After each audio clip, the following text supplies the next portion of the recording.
Hola, bienvenidos al episodio 64 de Mi Rincón Aeronáutico, construyendo un ICP Sabana S, y en este episodio vamos a ampliar un poquito el tema del cableado. Lo vemos en unos segundos.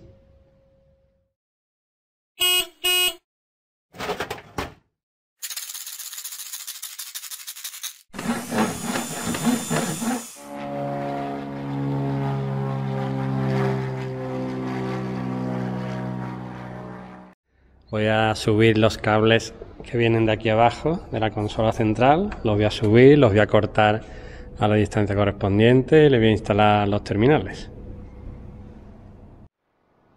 Ya están cortados a las medidas necesarias los cables que vienen de la consola central. Falta alguno porque depende del equipo del motor. Y por esta zona de aquí, pues lo he organizado en dos mazos, este y este. Ya ha quedado todo recogido. Y vamos a ver cómo se sujeta esto para que no interfiera con la parte móvil. Aquí he desmontado la parte central para que veáis cómo he sujetado ahí con una arandela metálica atornillada al suelo, al fondo de la cabina, para que no haya posibilidad de que se rompa o se despegue el resto de soportes como ese que es de plástico. Aquí cerca de la parte móvil de la palanca pues está sujeto con una arandela metálica. Una de las razones por las que he tardado tanto en publicar vídeos en los primeros días del año y los últimos del año anterior es que he recableado completamente todo el ultraligero.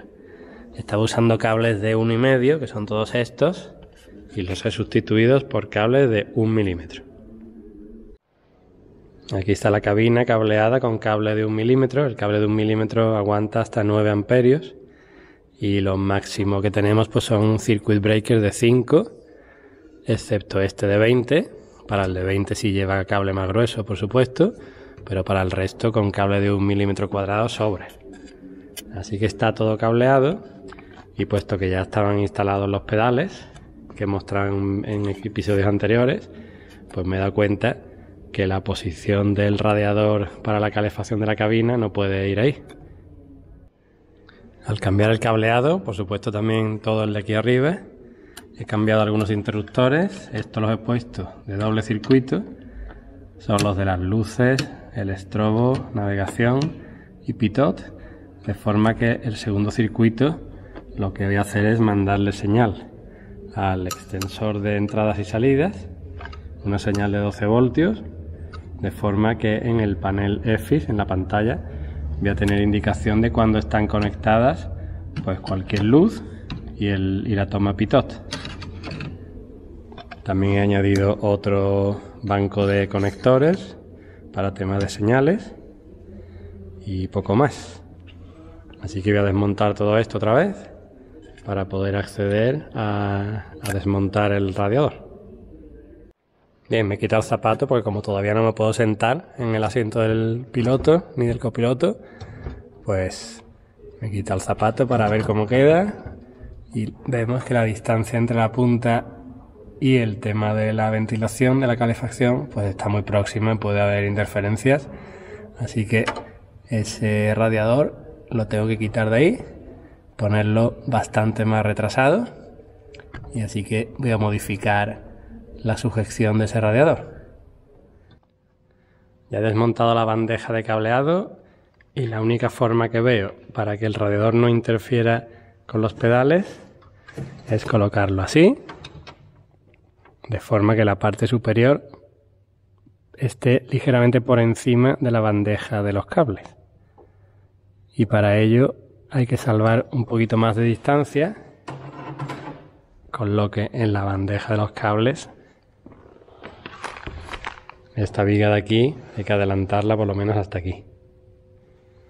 Así que ya he desmontado toda la electrónica para que no le afecten las virutas cuando pase la radial por aquí.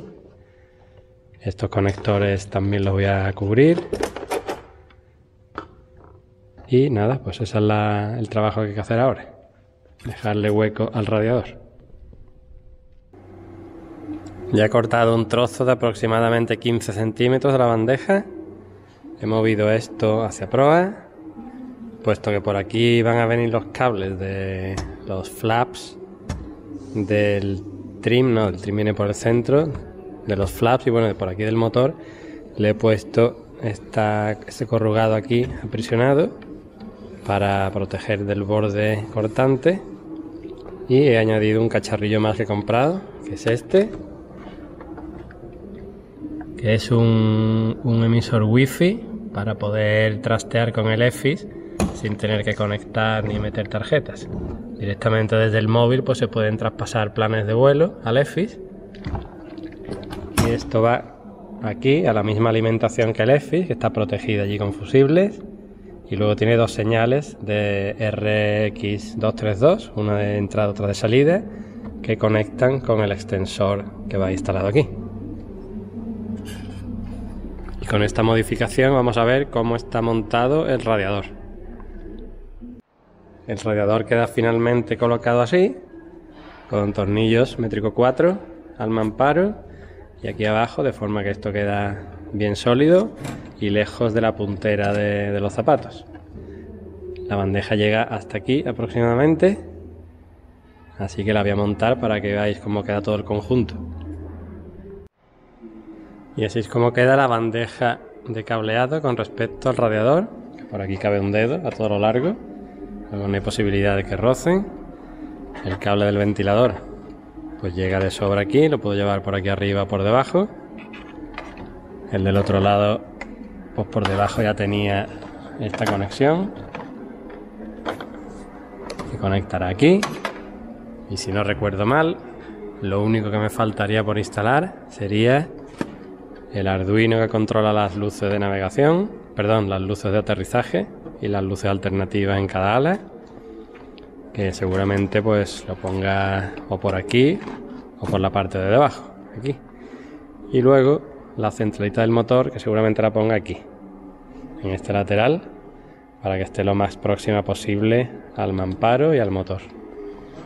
Una vez que esté eso terminado, esas dos cosas pendientes, ya se puede dejar esto instalado en su sitio, terminar de conectar todos los regleteros con los cables que vienen de la consola central, y estos tornillos del soporte del motor, los dos superiores, no se pueden montar hasta que no esté seguro este tema, porque para montarlos primero hay que poner aquí la pieza que cubre el panel, ya que tiene un agujero aquí por el que entra la estructura del techo, y una vez que se ponen estos tornillos, esas piezas ya no se puede quitar. Así que cuando esté completamente terminado y comprobado el cableado, se podrá poner esta pieza, se dejará abierta para poder seguir trabajando, y ya se podrán poner los tornillos del soporte del motor, la parte superior. Pero eso ya lo veremos en otro episodio. Ya he instalado aquí debajo la placa Arduino que controla las luces de aterrizaje, las luces que van debajo de las alas, fijas o alternadas, y por medio de Arduino y los relés, pues o se quedan fijas en una de las posiciones del interruptor o van alternando en la otra posición. Y se alimenta a través de este transformador de 12 voltios a 5 voltios con tomas USB. Pues finalmente la centralita del motor la voy a poner aquí debajo, con tornillos con gomas para absorber vibraciones y con los conectores lo más pegado al recubrimiento del fuselaje posible para que no interfiera con los ventiladores de la calefacción, porque he visto que poniéndolo en el lateral de la cabina pues hay peligro de que con los pies se le dé a los conectores, así que aquí tengo que buscar unos tornillos un poquito más largos y en esta posición se va a quedar. Para la toma del cargador de batería iba a utilizar esta puesta en la panza del avión, pero esta, el cierre no es muy hermético, no es muy seguro, entonces he buscado otra pequeñita con tapón de rosca con junta de goma, 4 terminales suficientes para 0,7 amperios, que es lo que es la intensidad que circula cuando la batería está cargándose. Empieza con 0,7 y va disminuyendo hasta que pues llega a 0 y corta la carga. Y ya simplemente la mantiene con muy poco amperaje. Así que me he hecho esta pieza de aluminio, ya está pintada, instalado, y ahora esto hay que soldarle los cables. Así que voy a sustituir el conector como este que ya está instalado en el avión y voy a instalar este otro. Ya están soldados los cables en esta pieza, en el conector.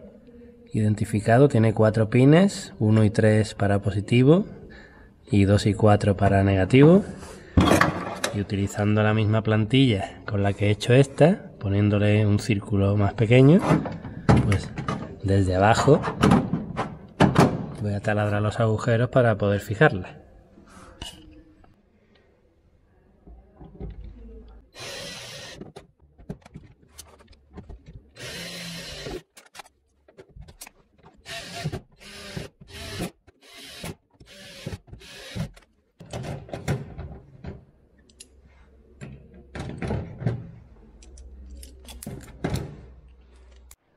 Pues ya está esto sujeto con sus pinzas, a falta de remacharlo desde aquí abajo, y estas son las dos antenas del Stratux.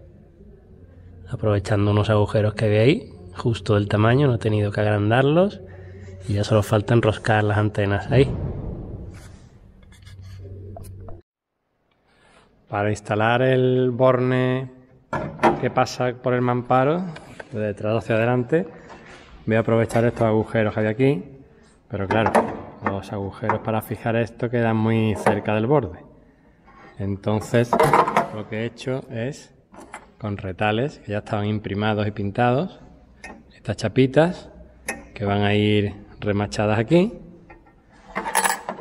y esto a su vez pues ya atornillado a estas chapitas que tienen el orificio más pequeño. Y así es como quedaría. Me falta buscar los tornillos correspondientes, que tienen que ser Allen, porque van embutidos en estos ensanches de aquí. Tienen que ser obligatoriamente Allen. Y cuando los tenga, pues esto estaría terminado. Y ya que estoy poniendo cosas en el mamparo de fuego, pues he puesto ya el vaso de expansión del líquido refrigerante y el rebosadero del aceite de la reductora. Esto prácticamente nunca se va a llenar, pero por si hay un derrame que no vaya al motor, va por un tubo hasta aquí. Lo único que queda montar en el mamparo es el sensor de caudal de combustible, el caudalímetro, y puesto que sale por esta zona de aquí, el tubo de combustible pues irá por aquí. Y una vez que estén puestos todos los elementos, el resto de agujeros habrá que sellarlos para que no pase aire desde el compartimiento del motor hacia el interior de la cabina. Con una silicona resistente a temperatura, cerrar todas las uniones y todos los agujeros. En los agujeros se pueden poner remaches y en las uniones la silicona. Y aquí ponemos punto final a este episodio. Nos vemos en el siguiente. Muchas gracias por seguirme, porque ya somos más de 500 siguiendo la construcción del ICP Savannah. Y nos vemos en el siguiente. Muchas gracias. Hasta luego.